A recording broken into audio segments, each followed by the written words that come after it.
Hello my dear student, आप सब कैसे हैं। आशा करते हैं आप सब बहुत अच्छे होंगे। आज आप पढ़ेंगे फार्माकोग्नोसी के बारे में।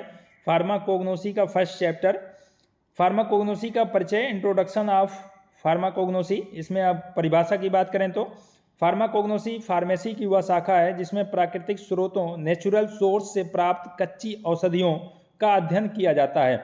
शब्द की उत्पत्ति अगर देखें तब फार्माकोन और जीनोसिस या जिग्नोस्को दो चीज़ों से बना होता है। फार्माकोन या जीनोसिस से बना होता है। फार्माकोन का मतलब ड्रग, औषधि होता है, और जीनोसिस का मतलब ज्ञान, नॉलेज होता है। यहाँ पे जीनोसिस कहीं मिल सकता है आपको, कहीं जिग्नोस्को मिल सकता है, तो दोनों में आप कंफ्यूज मत होइए, कोई भी आप लिख सकते हैं, सही है। फार्माकोग्नोसी इक्वल टू अगर देखा जाए तो औषधियों का ज्ञान, नॉलेज ऑफ ड्रग्स, मतलब क्रूड ड्रग्स जो नेचुरली मिलती हैं उनका ज्ञान फार्माकोग्नोसी कहलाता है। फादर ऑफ फार्माकोग्नोसी अगर एक नंबर में आपका क्वेश्चन आता है तब आपका आंसर होगा पीडाइनियस डायस्कोराइड्स। ये फादर ऑफ फार्माकोग्नोसी के नाम से जाने जाते हैं। इन्होंने डी मटेरिया मेडिका प्रसिद्ध पुस्तक लिखी। औषधीय पौधों मतलब मेडिसिनल प्लांट का पहला व्यवस्थित वर्णन किया। यहाँ पर आपको कंफ्यूज नहीं होना है। फादर ऑफ फार्माकोग्नोसी अगर आएगा तब आप ये लिखेंगे, अगर फादर ऑफ इंडियन फार्माकोग्नोसी अगर आता है तब महादेव लाल सराफ लिखेंगे। भारत में फार्मेसी शिक्षा की शुरुआत की। और तीसरी बात, सी ए सिडलर जो थे 1815 में फार्माकोग्नोसी शब्द को इंट्रोड्यूस किया था। पहले सबसे पहले फार्माकोग्नोसी का शब्द इन्होंने अपनी थीसिस में यूज किया था, सी ए सिडलर ने। कब? 1815 में। अब यहाँ पे हम देखेंगे सोर्स ऑफ ड्रग्स, मतलब औषधियों के स्रोत कहाँ कहाँ से मिलते हैं। नंबर 1, प्लांट सोर्स जो पौधों से मिलता है। औषधियाँ जो पौधों से प्राप्त होती हैं, पार्ट यूज होते हैं उसमें कौन कौन से? लीफ, रूट्स मतलब पत्ती, जड़, छाल, बीज। For example Neem, Tulsi, opium, इसके हम पत्ती, जड़, छाल और बीज उपयोग करते हैं मेडिसिनल के लिए। नंबर 2, एनिमल सोर्स मतलब जानवरों में हम कहाँ से पाते हैं? औषधियाँ जो पशुओं से प्राप्त होती हैं, फॉर एग्जाम्पल इंसुलिन अग्नाशय पैंक्रियाज से, कोल्ड लिवर ऑयल मछली फिश से, हिपैरिन लीवर से, मोस्ट हार्मोन्स और एंजाइम्स मिलते हैं। Number 3, mineral source. Mineral source में अगर बात करें तो औषधियों को खनिज से प्राप्त होती हैं, फॉर एग्जाम्पल आयरन, एनीमिया में कैल्शियम, हड्डियों बोन के लिए, जिंक ऑक्साइड त्वचा में। नंबर 4, मैरीन सोर्स मतलब समुद्री सोर्स जो पानी के अंदर मिलते हैं। औषधियाँ जो समुद्र सी से प्राप्त होती हैं, फॉर एग्जाम्पल अगार से, alginic acid, cod liver oil mainly algae और मैरीन ऑर्गेनिज्म से भी मिलती हैं। नंबर 5, माइक्रो ऑर्गेनिज्म सोर्स सूक्ष्म जीव स्रोत। औषधियों जो सूक्ष्म जीवों से प्राप्त होती हैं, फॉर एग्जाम्पल पेनिसिलिन पेनिसिलियम से मिलता है, स्ट्रेप्टोमाइसिन स्ट्रेप्टोमाइसिस और मोस्टली एंटीबायोटिक्स बनते हैं। नेक्स्ट आप बात करेंगे बायोटेक्नोलॉजी सोर्स, जैव प्रौद्योगिकी स्रोत। आधुनिक तकनीक मतलब मॉडर्न टेक्नोलॉजी से बनाई गई औषधियाँ, इसमें डीएनए टेक्नोलॉजी का उपयोग होता है, for example human insulin vaccine, monoclonal antibodies. अब बात करेंगे क्लासिफिकेशन ऑफ फार्माकोग्नोसी। ये आपके लिए इंपॉर्टेंट हो सकता है, एग्जाम में पूछा भी जाता है क्लासिफिकेशन ऑफ फार्माकोग्नोसी। तब हम बात करेंगे सबसे नंबर 1 पर मेडिकल इथनोबॉटनी। इसमें क्या होता है? पारंपरिक ज्ञान के आधार पर पौधों के औषधीय उपयोग का अध्ययन। यह बताता है कि अलग अलग संस्कृतियों में पौधों का उपयोग कैसे किया जाता है। Number 2, phytotherapy. फाइटोथेरेपी में क्या होता है? पौधों से प्राप्त औषधियों द्वारा रोगों का उपचार नेचुरल थेरेपी द्वारा किया जाता है। Number 3, ethno pharmacology. विभिन्न जनजातियों और संस्कृतियों द्वारा उपयोग की जाने वाली औषधियाँ का वैज्ञानिक अध्ययन किया जाता है, traditional plus modern pharmacology. Number 4, phytochemistry. इसमें देखेंगे पौधों में उपस्थित रासायनिक संघटकों मतलब केमिकल कॉन्स्टिट्यूएंट का अध्ययन, जैसे एल्कलॉइड, ग्लाइकोसाइड्स, टैनिन्स मिलते हैं, इसका अध्ययन किया जाता है। आगे देखेंगे जू फार्माकोग्नोसी, इसमें पशुओं द्वारा प्राकृतिक औषधियों का नेचुरल उपयोग होता है। एनिमल सेल्फ मेडिकेशन, खुद इलाज करना इसमें बताया जाता है। नेक्स्ट आप देखेंगे मरीन फार्माकोग्नोसी। मरीन फार्माकोग्नोसी नाम से आप जान रहे हैं समुद्री की बात हो रही है। समुद्री जीवों और शैवाल से प्राप्त औषधियों का अध्ययन किया जाता है।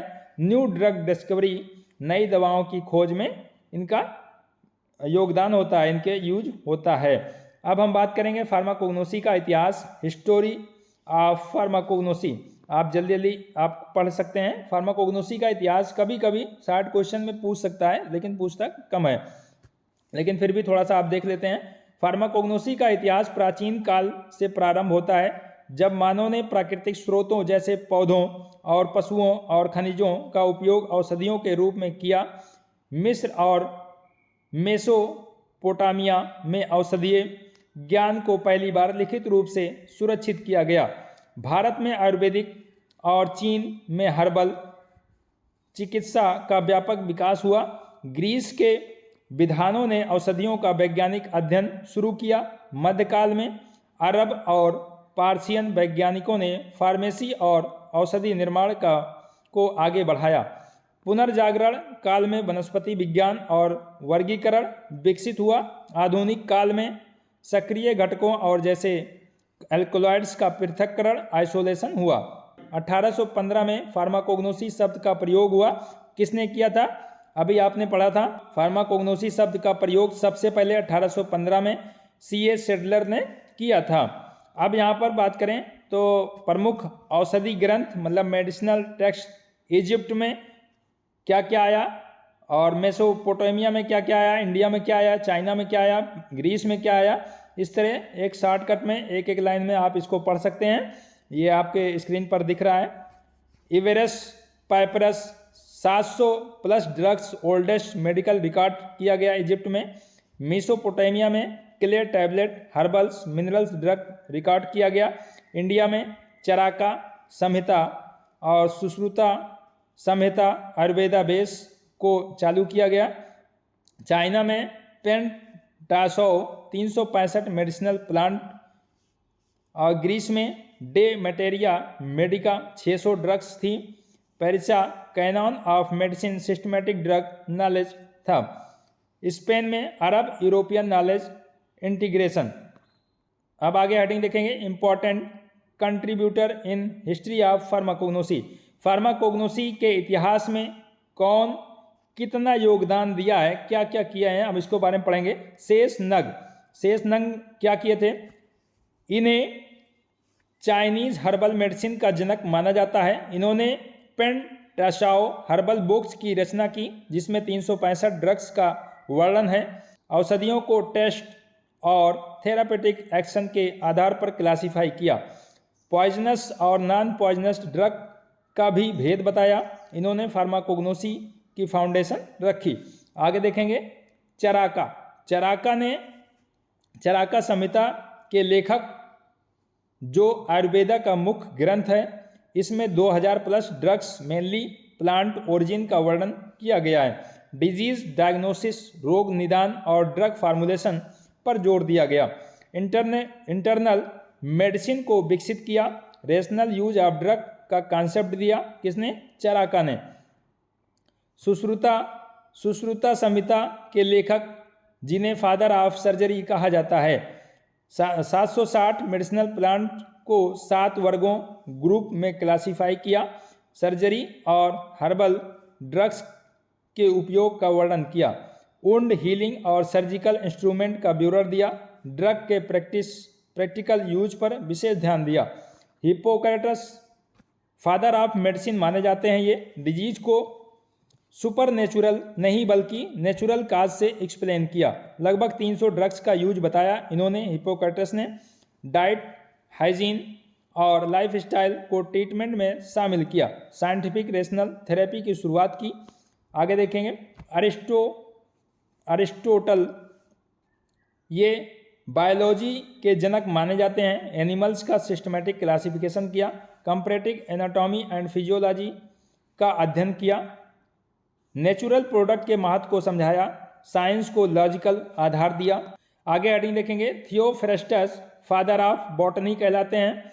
5000 प्लस प्लांट का वर्णन किया, अपनी पुस्तकों में प्लांट मार्फोलॉजी और क्लासिफिकेशन का आधार स्थापित किया, मेडिसिनल प्लांट का भी अध्ययन किया, बॉटनी और फार्माकोग्नोसी से जोड़ा। नेक्स्ट आप देखेंगे, पिडेनियस डायस्कोराइड्स डी मटेरिया मेडिका के लेखक हैं। लगभग 600 ड्रग्स का वर्णन किया, ड्रग्स आइडेंटिफिकेशन, कलेक्शन और स्टोरेज मेथड बताए। कई ड्रग्स का यूज 1500 साल तक चला। इन्हें फादर ऑफ फार्माकोग्नोसी कहा जाता है। आगे देखेंगे, गैलेन गैलेनिकल्स प्लांट बेस्ड प्रिपरेशन विकसित किए, एक्सट्रैक्शन मेथड जैसे इन्फ्यूजन और डिकॉक्शन बताए, फार्मेसी प्रैक्टिस का फाउंडेशन रखी, ड्रग कंपाउंडिंग में योगदान दिया, मॉडर्न फार्माकोलॉजी की शुरुआत की। आगे देखेंगे, Pliny the Elder natural history नामक पुस्तक लिखी, 1000 प्लस ड्रग्स का वर्णन किया, प्लांट एनिमल मिनरल्स का रिकॉर्ड रखा, एंशियंट फार्माकोग्नोसी नॉलेज को प्रिजर्व किया और एनसाइक्लोपीडिया स्टाइल रिकमेंडेशन किया। Next, C.A. शिडलर 1815 में फार्माकोग्नोसी शब्द इंट्रोड्यूस किया, इस शब्द को साइंटिफिक पहचान दी, ड्रग स्टडी को सिस्टमैटिक बनाया, नेचुरल ड्रग को अलग डिसिप्लिन के रूप में स्थापित किया, मॉडर्न फार्माकोग्नोसी की शुरुआत की।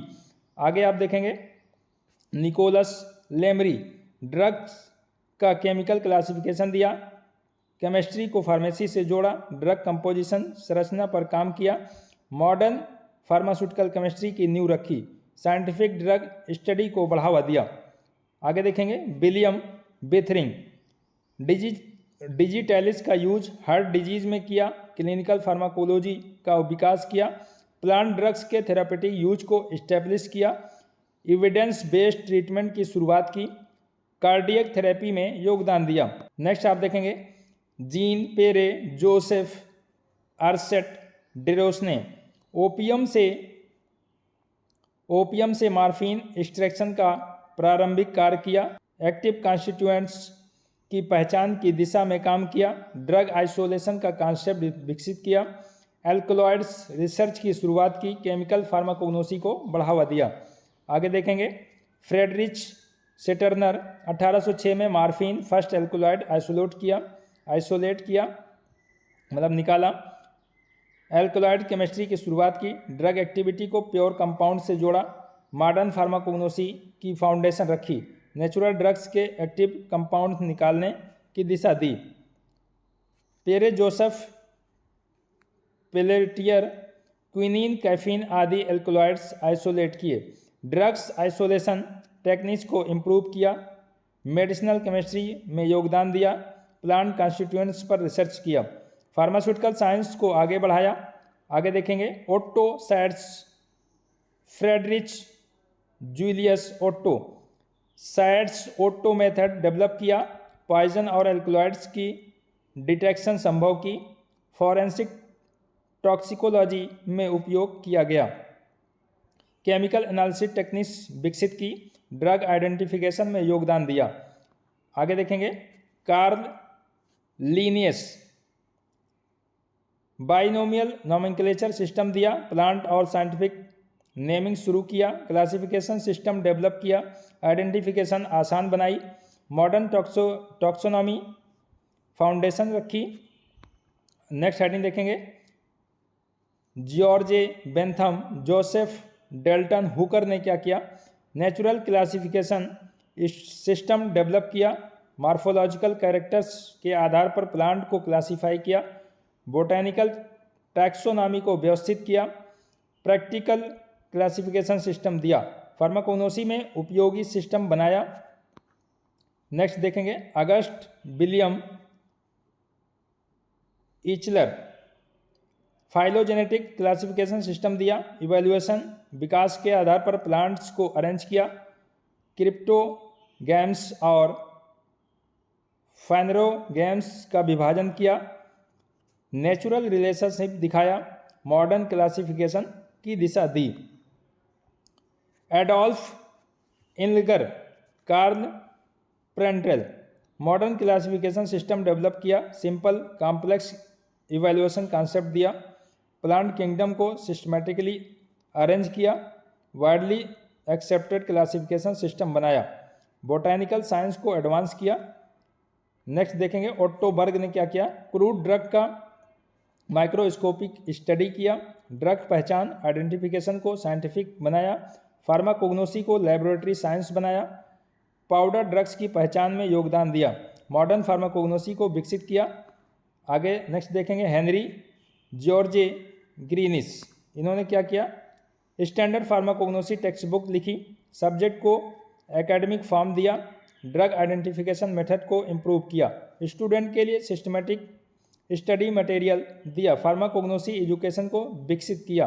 कॉलिन की बात करें तो फार्माकोग्नोसी लिटरेचर में महत्वपूर्ण योगदान दिया, ड्रग स्टडी को डॉक्यूमेंटेड और सिस्टमेटिक बनाया, क्रूड ड्रग के डिस्क्रिप्शन को इम्प्रूव किया और रेफरेंस मटेरियल तैयार किया, सब्जेक्ट नॉलेज को आगे बढ़ाया।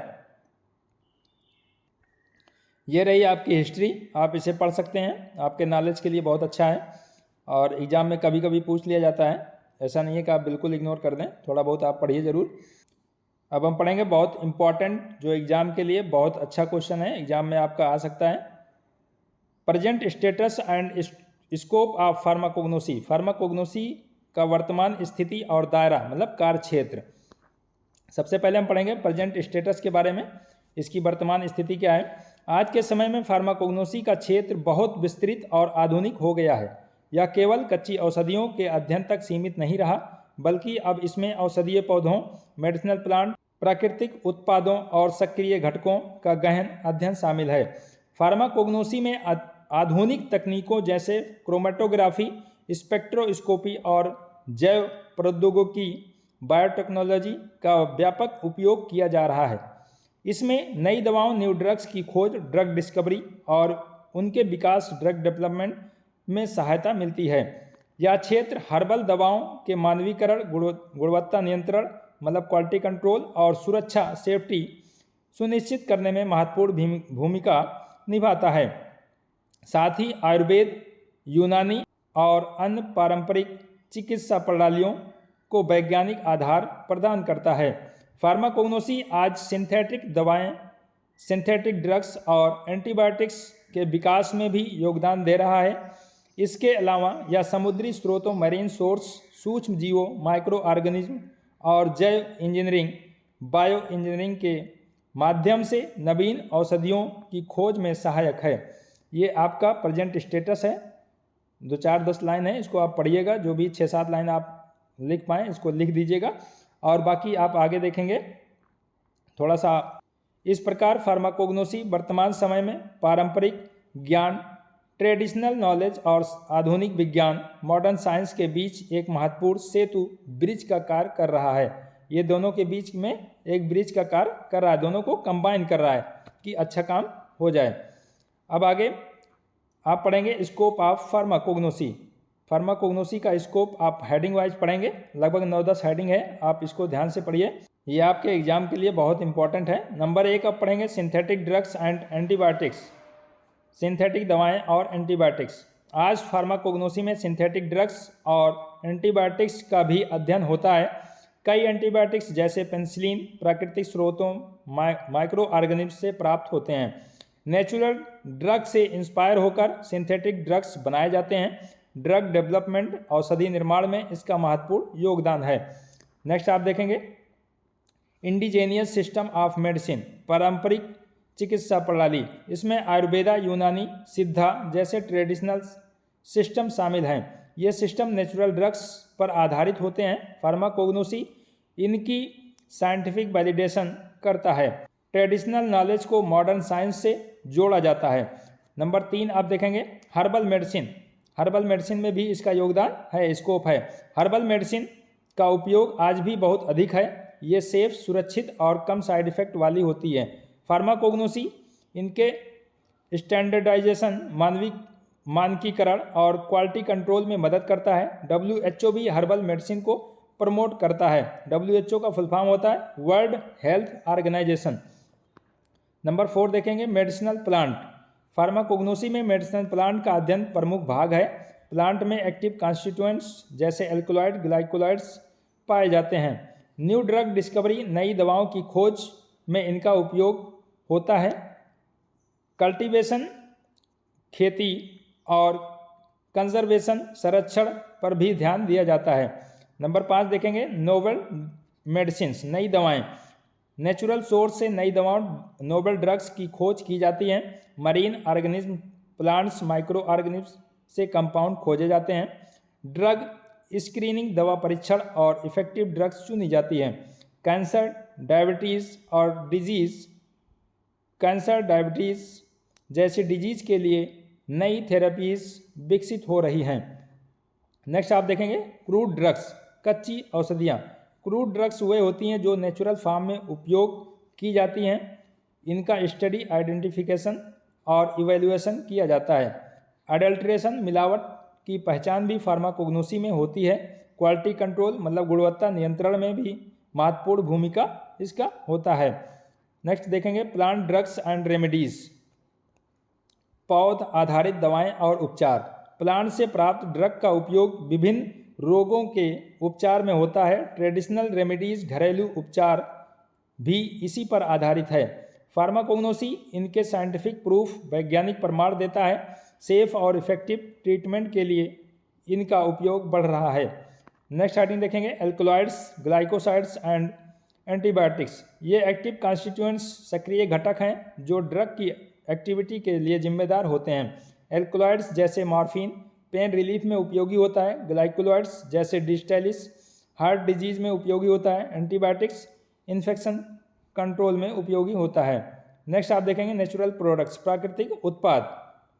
नेचुरल प्रोडक्ट्स में प्लांट्स एनिमल्स माइक्रोब से प्राप्त सब्सटेंस शामिल हैं।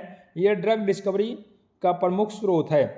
इनमें कम टॉक्सिसिटी विषाक्तता और बेहतर इफिकेसी प्रभाव होती है। फार्मास्यूटिकल इंडस्ट्री में इनका बहुत महत्व है। नेक्स्ट आप देखेंगे प्लांट बेस्ड रेमेडीज पौध आधारित उपचार।